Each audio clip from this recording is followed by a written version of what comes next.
வணக்க மக்களே, இன்னைக்கு நம்ம பார்க்க போற டாபிக் என்னன்னா விவசாயிகள் கவனிக்கணும். விவசாயிகள் என்ன பார்க்கணும்னா, அவங்க விவசாய நிலத்துல வந்து தண்ணி இறக்கிறதுக்கு 5 பவர் பம்பெல்லாம் யூஸ் பண்ணுவீங்க. இன்ஜின் பம்பு இது வந்து பாத்தீங்கன்னா ஒரு ஃபீல்டு மார்ஷலோட இன்ஜினுங்க. லைனர் பிஸ்டனை கழட்டுறதுக்காக வந்திருக்கு. இந்த லைனரை வந்து நம்ம கழட்டுறதுக்கு வந்து பாத்தீங்கன்னா மெக்கானிக் ஏற்கனவே கழட்டி ட்ரை பண்ணிருக்காங்க, அவங்களாலையும் முடியல. இப்ப நம்ம கிட்ட வந்து நம்மளுமே ஹைட்ராலிக் பிரஷர் லோடு கொடுக்குறோம், அப்பயுமே முடியல. பாருங்க, நம்ப மாட்டீங்க, கிட்டத்தட்ட 10 டன் பிரஷர் வாங்குது, அப்படி இன்னும் வரல. வந்து பாத்தீங்கன்னா நம்ம இங்க பிரஸ் பண்ண பாத்தீங்கன்னா பிரஷர் ஏறுது பாருங்க.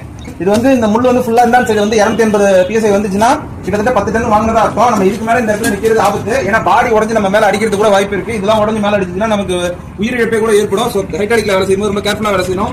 இந்த லைனரை நம்ம கேட்டதுக்கு என்ன பண்ணணும் அப்படின்னா ஹீட் பண்ணணுங்க. உள்ள இருக்கிற லைனரை மட்டும் ஹீட் பண்ணணும், பாடியை ஹீட் பண்ணக்கூடாது. இல்லைன்னா லேத்துல நம்ம டர்ன் பண்ணி